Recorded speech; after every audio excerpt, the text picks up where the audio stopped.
नमस्कार, N V news देख रहे हैं आप। मैं हूं आपके साथ सुनील सिंह पौरुष। मुख्यमंत्री त्रिवेंद्र सिंह रावत की अध्यक्षता में सचिवालय में मुख्यमंत्री सलाहकार समूह की पहली बैठक आयोजित की गई।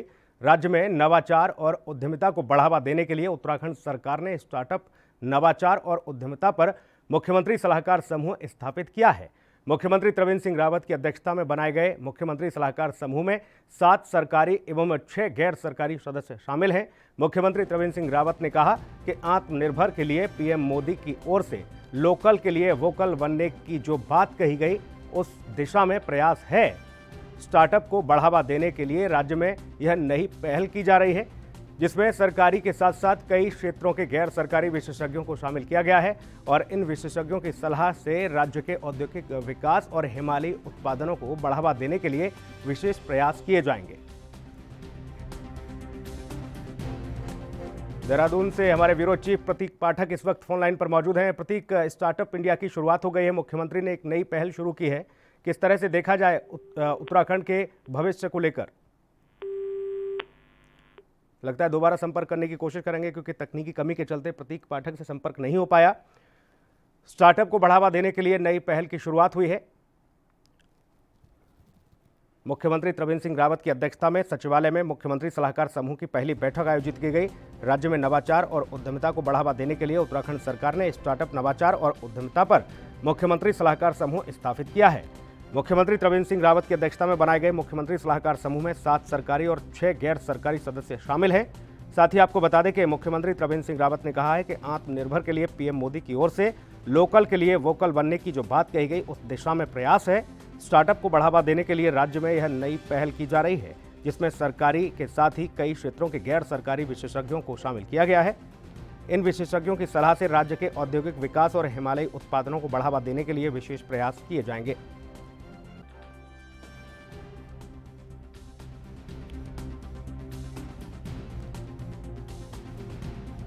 ब्यूरो चीफ प्रतीक पाठक एक बार फिर से फोन लाइन पर मौजूद हैं। प्रतीक, स्टार्टअप इंडिया की शुरुआत के साथ ही लोकल फॉर वोकल के लिए तैयारी शुरू हो गई है। मुख्यमंत्री की अध्यक्षता में ये बैठक भी हुई।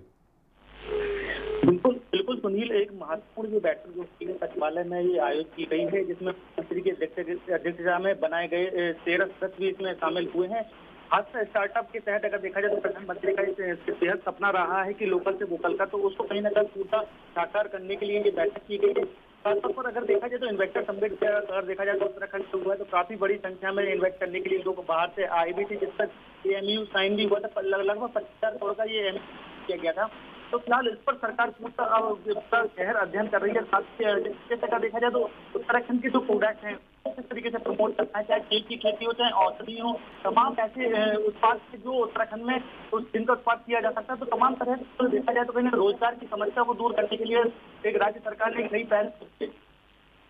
प्रतीक, मुख्यमंत्री सलाहकार समूह की जो बैठक के साथ ही इसमें जो लोगों को शामिल किया गया है, चाहे 7 सरकारी हो, 6 गैर सरकारी हो, ये किस तरह से काम करेंगे और किस तरह की रिपोर्ट जो है दी जाएगी मुख्यमंत्री को? बिल्कुल आज वीडियो कॉन्फ्रेंस के माध्यम से विशेषज्ञों के साथ सुझाव भी इस पर किया गया है। तमाम तरह की जो रणनीतियां हैं वो तैयार करनी है, जिसमें इंडियन एंजल नेटवर्क के फाउंडर सौरभ श्रीवास्तव से सुझाव लिया भी गया है। तमाम जो उद्यमिता के जो विकास के लिए जो योजनाएं तैयार करनी है, उसको लेकर आज स्टार्टअप के साथ एक जॉब क्रिएशन करने की बात भी की गई। इसमें तमाम सारे लोग मौजूद रहे। अब इस पर क्या कुछ रणनीति तैयार होने वाली है, अब सरकार साफ तौर पर स्पष्ट करने वाली है।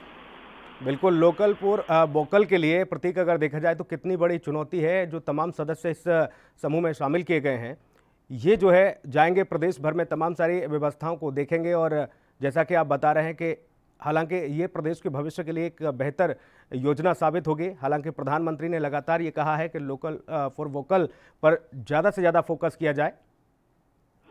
बिल्कुल सुनील, जैसा कि बताना चाहूँगा, कोरोना काल जो रहा है, कोरोना काल तकरीबन 4 लाख प्रवासी उत्तराखंड पहुंचे हैं। तो ऐसे में रोजगार की समस्या सरकार के साथ बढ़ रही है, क्योंकि अब लगातार जो कांग्रेस के विपक्ष ने लगातार इस सवाल उठा रही है कि बेरोजगारी की संख्या लगातार बढ़ रही है, प्रवासी से रोजगार दिया जाएगा, तो इसके माध्यम से कहीं ना कहीं लोगों को रोजगार देने की तरीके से सरकार कर रही है। कल जो इन्वेस्टर समिट हुआ था, इसमें तमाम मुख्यमंत्री, हिमाचल के मुख्यमंत्री शामिल हुए थे, तो उन्होंने कई सारी चीजों का जिक्र भी किया था। और जो उत्पाद हैं वो यहाँ के उत्तराखंड के, तो उनको किस तरीके से प्रमोट करना किया जाए।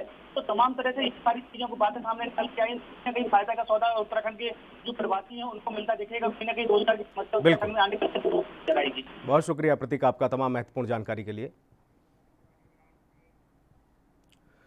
आगे बढ़ेंगे। प्रदेश कांग्रेस कमेटी के प्रतिनिधि मंडल ने रविवार को दिल्ली में नए प्रदेश प्रभारी देवेंद्र यादव से मुलाकात की। यादव ने जल्द ही उत्तराखंड का दौरा करने और गढ़वाल और कुमाऊं मंडल में एक सम्मेलन आयोजित करने पर सहमति दी। उन्होंने 2022 में विधानसभा चुनाव में पार्टी को कामयाब बनाने के लिए मजबूती से कार्य करने को कहा। कांग्रेस हाईकमान ने उत्तराखंड के लिए देवेंद्र यादव को प्रभारी बनाया है। प्रदेश कांग्रेस कमेटी के उपाध्यक्ष धीरेन्द्र प्रताप, आर्येंद्र शर्मा के साथ ही महामंत्री विजय सारस्वत और कांग्रेस सेवादल अध्यक्ष राजेश रस्तोगी, हरिद्वार से संजय महंत व स्वामी रामानंद महाराज ने रविवार को दिल्ली स्थित आवास पर नए प्रभारी देवेंद्र यादव से मुलाकात की। उन्होंने प्रभारी को जन्मदिन की बधाई दी। इस मौके पर नए प्रभारी ने प्रदेश में पार्टी की गतिविधियों और आगामी विधानसभा चुनाव के मद्देनजर राजनीतिक हालात पर प्रतिनिधि मंडल के साथ चर्चा की। साथ ही प्रदेश प्रभारी देवेंद्र यादव ने कहा कि 2022 में विधानसभा चुनाव पार्टी के सामने एक बड़ी चुनौती है। एकजुटता के साथ इसका मुकाबला किया जाएगा। उन्होंने प्रतिनिधि मंडल को आश्वस्त किया कि वह शीघ्र ही देहरादून आएंगे और इसके बाद राज्य का व्यापक दौरा करेंगे। साथ ही प्रतिनिधि मंडल ने प्रस्ताव रखा है कि उनके दौरे के दौरान गढ़वाल और कुमाऊं दोनों मंडलों में एक सम्मेलन आयोजित किया जाए। इस पर उन्होंने हामी भरी है, अपनी सहमति दी है।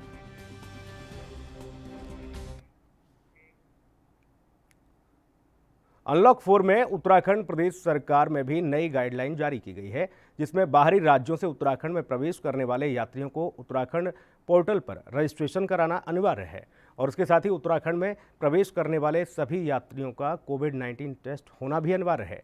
कोविड-19 की जांच होने के बाद ही यात्रियों को उत्तराखंड में प्रवेश दिलाया जाएगा और इसके लिए उत्तराखंड सीमा नारसन बॉर्डर पर ही आने वाले यात्रियों की जांच करने के लिए मेडिकल टीम को भी नियुक्त किया गया है। ये फैसला उत्तराखंड सरकार ने उत्तराखंड में बढ़ते हुए कोरोना पॉजिटिव मरीजों को देखते हुए लिया है। तो वहीं उत्तराखंड की नई गाइडलाइन से उत्तराखंड में प्रवेश करने वाले यात्रियों में नाराजगी भी देखने को मिल रही है। यात्रियों का कहना है कि उत्तराखंड में प्रवेश करने के लिए उन्हें भारी दिक्कतों का सामना करना पड़ेगा। साथ ही उनका वक्त भी ज़्यादा यहाँ पर खराब होगा और बाहर से ही आने वाले लोगों में अधिकतर ये संक्रमण पाया जा रहा है, जिसको लेकर उत्तराखंड सरकार का ये फैसला है। सरकार ने तमाम सारी चीज़ों को ध्यान में रखते हुए ये फैसला लिया है, लेकिन जो भी पर्यटक आ रहे हैं उनमें नाराज़गी है। वो कह रहे हैं कि चेकिंग के दरमियान उनका ज़्यादा से ज़्यादा समय यहाँ पर खराब हो रहा है।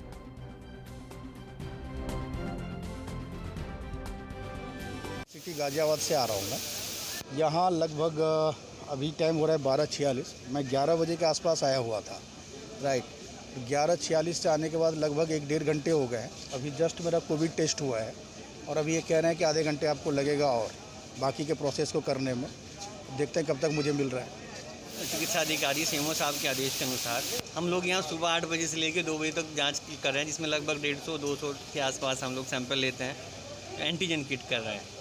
डेली हो रही यही प्रक्रिया, डेली चल रही है। आज संडे है, वीकेंड के जो भी लोग आ रहे हैं उन सब का टेस्ट कर रहे हैं। संडे को भी जांच जारी है।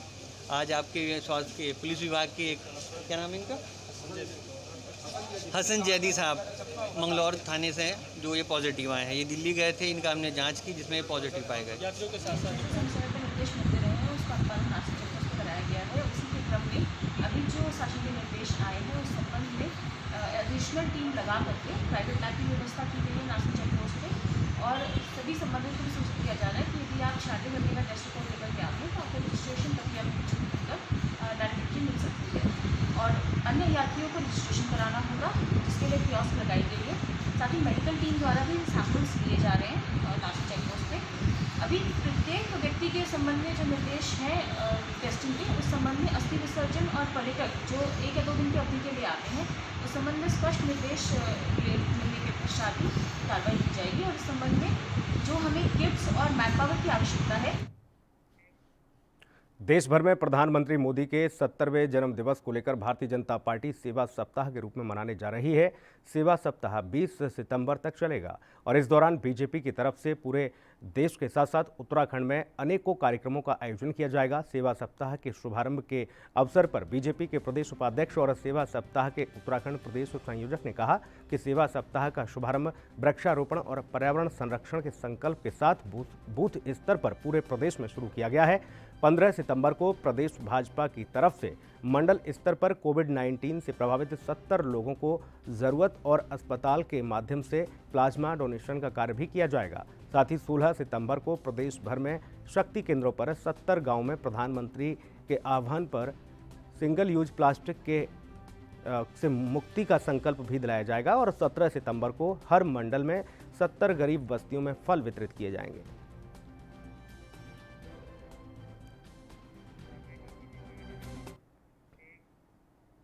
उत्तराखंड में संक्रमितों की बढ़ती संख्या के बीच मौत का ग्राफ भी लगातार बढ़ता जा रहा है। रविवार को भी आपको बता दें कि प्रदेश में 12 मरीजों की मौत हो गई। इनमें 5 एम्स ऋषिकेश और 1 श्री महंत इंद्रेश अस्पताल और 3 दून मेडिकल कॉलेज अस्पताल व 3 मरीजों की मौत हल्द्वानी स्थित डॉक्टर सुशीला तिवारी राजकीय चिकित्सालय में हुई है। अब तक प्रदेश में कुल 418 मरीजों की मौत हो चुकी है। दून मेडिकल कॉलेज अस्पताल में जिन 3 मरीजों की मौत हुई है, रोगियों और उनके रिश्तेदारों के जरिए कोरोना संक्रमण चिकित्सकों तक भी पहुंच रहा है। आपको बता दें कि राजकीय चिकित्सालय ऋषिकेश में तैनात एक महिला चिकित्सक और एक पूर्व महिला चिकित्सक की कोविड रिपोर्ट जो है पॉजिटिव आई है। हालांकि इनमें कोरोना के लक्षण नहीं हैं, जिस कारण उन्हें होम आइसोलेट पर रखा गया है। राजकीय चिकित्सालय के हेल्थ सुपरवाइजर एस यादव ने बताया है कि इन सभी के संपर्क में आए व्यक्तियों की जानकारी ली जा रही है।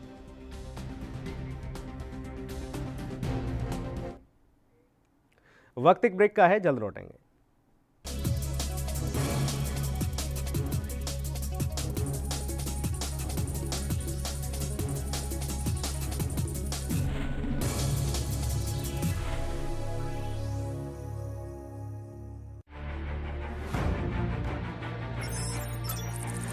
खबर चाहे सियासत की हो या सरकार की,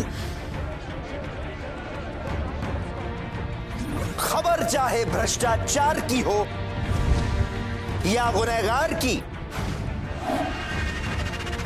दिन भर में क्या रहा देश जगत का हाल, किस मुद्दे ने बनाई किसकी सरकार, रखते हैं हम सब पर नजर, पहुंचाते हैं हम हर खबर। हम हैं ANB न्यूज।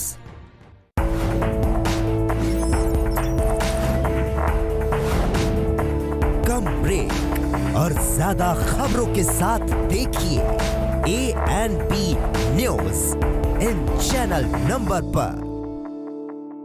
सबसे अलग अंदाज, हम बनेंगे आपकी आवाज, सवालों की धार, खबरों की बौछार, सिर्फ मेरे साथ ANB न्यूज पर।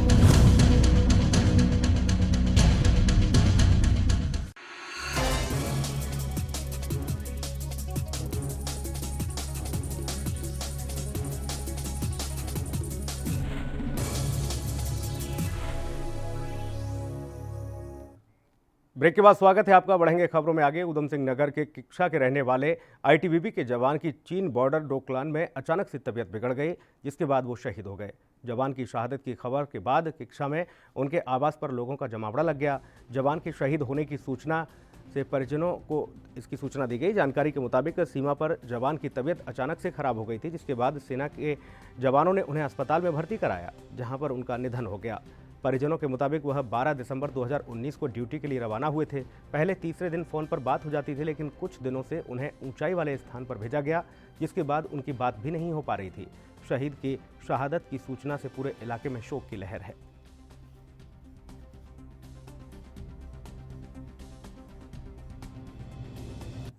परसों मुझे SDM साहब का डोकलाम से फ़ोन आया था।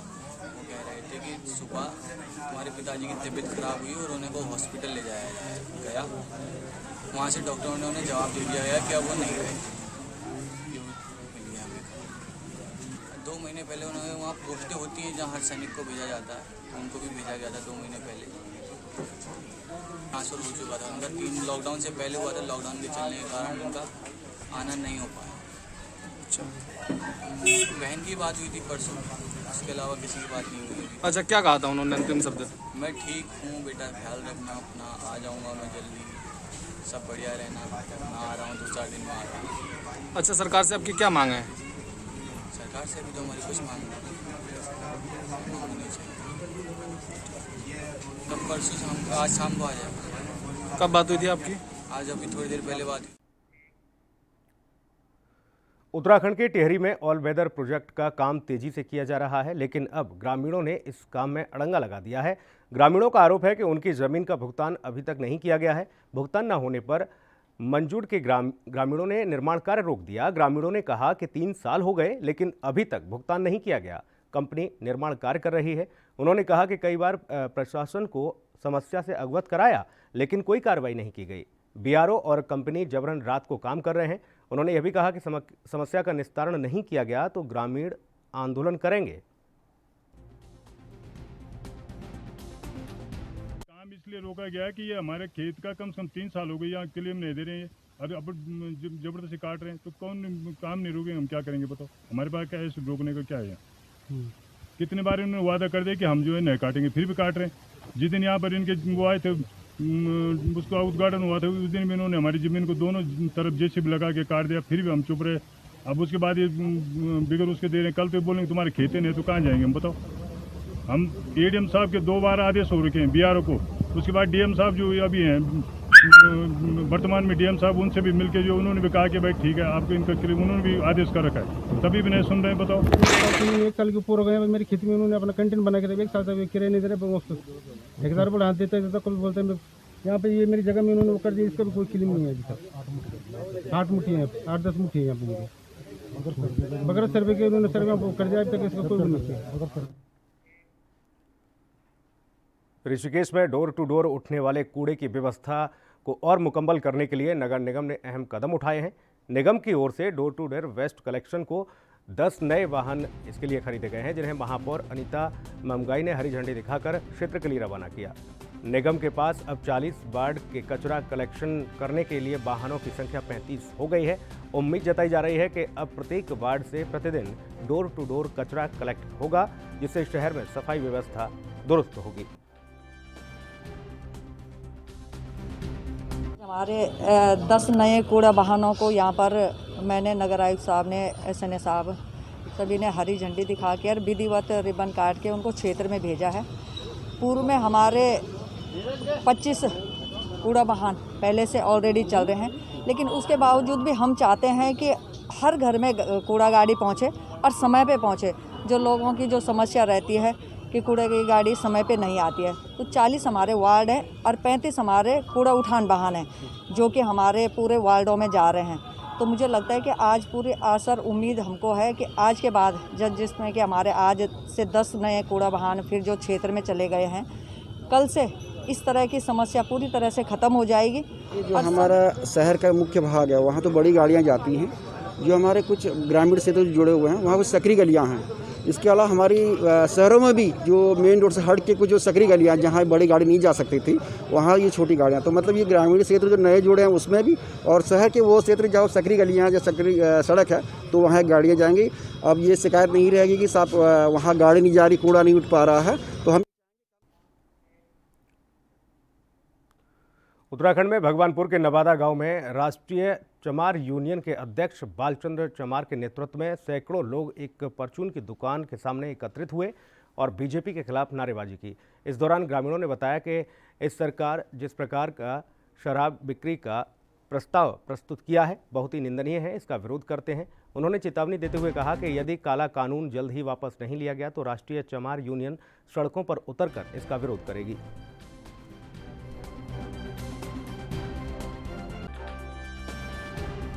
ये भाजपा सरकार जो है ये गरीब का ही नुकसान करती है हर जगह। आज उत्तराखंड सरकार ने एक फैसला लिया परचून की दुकान पे दारू बेचने का।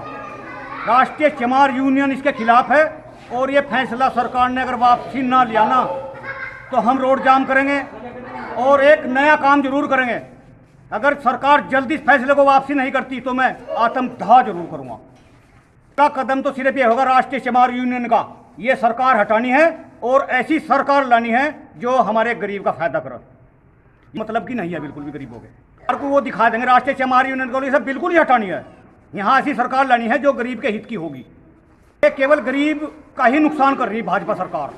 मेरे हिसाब से बिल्कुल भी अच्छी सरकार नहीं है। हमें ऐसी सरकार चाहिएगी जो वादा पूरा करे लोगों का। मोदी जी ना जो दारू का फैसला लिया जी, वो दारू नहीं बिकनी चाहिए यहाँ। और मेरे बच्चों का भविष्य खराब हो जाएगा अगर वो नहीं काम करते हैं ऐसा, तो हम आंदोलन करते रहेंगे। अगर वो नहीं करता तो हम रोड भी जाम कर सकते हैं, आत्मदाह भी कर सकती हूँ मैं। ये गलत बना रखा है अपना सिस्टम। मानता तो हम आत्मदाह। कोरोना काल के कारण बंद पड़ी तमाम शहरों को जोड़ने वाली हवाई सेवाएं अब धीरे धीरे शुरू होने लगी हैं। देहरादून हवाई अड्डे से जहां पहले 30 उड़ानें रोज उड़ान भरती थीं, तो अब कोरोना के कारण हवाई सेवाएं आधी से भी कम रह गई थीं। हालांकि सेवाएं फिर से शुरू हो रही हैं और इसी कड़ी में देहरादून हवाई अड्डे से आज से 4 नई हवाई सेवाएं भी शुरू हुई हैं, जिसका लाभ पर्यटक और तीर्थयात्री उठा सकेंगे। आज से देहरादून हवाई अड्डे पर शुरू होने वाली हवाई सेवाओं में मुंबई, कोलकाता, हैदराबाद और अहमदाबाद की फ्लाइट शामिल हैं। कोरोना काल के कारण देहरादून हवाई अड्डे की संचालित तमाम हवाई सेवाएं पिछले 4 महीने से ठप पड़ी थीं।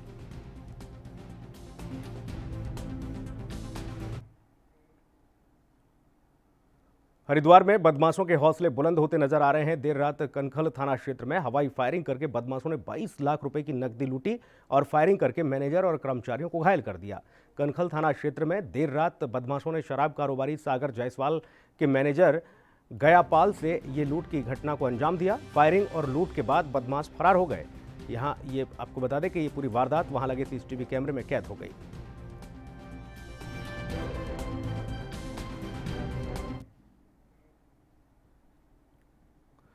भगवानपुर थाना क्षेत्र के अंतर्गत चोली शाहबुद्दीनपुर गांव में नेशनल हाईवे पर एक ऑटो कार की टक्कर हो गई। हादसे में 3 महिलाएं गंभीर रूप से घायल हो गईं।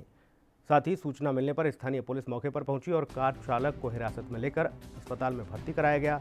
CSC भगवानपुर में मौजूद डॉक्टरों ने बताया कि 3 महिलाओं की हालत गंभीर है, जिनमें से 2 की हड्डी टूटी हुई है। साथ ही इनको उपचार के लिए आगे रेफर किया जा रहा है।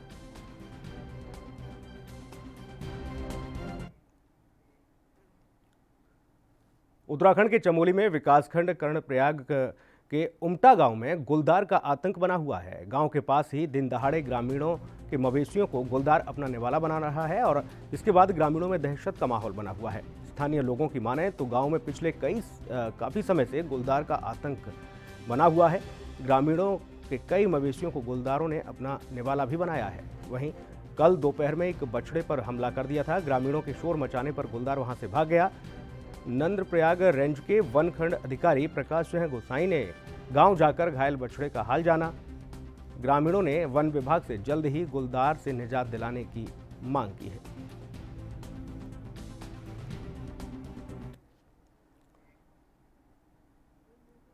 उत्तराखंड में आपको बता दें, मौसम ने एक बार फिर से करवट बदली है और इसके साथ ही देहरादून सहित कई जिलों में भारी बारिश हो रही है। बारिश से जहां पर उमस भरी गर्मी से लोगों को राहत मिली, तो वहीं तेज बारिश से जनजीवन भी अस्त व्यस्त हुआ। वहीं मौसम विभाग की माने तो 19 सितंबर तक प्रदेश में हल्की और मध्यम बारिश होने की संभावना है।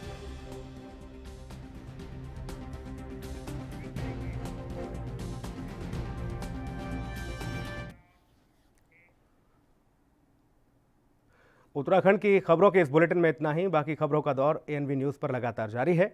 नमस्कार।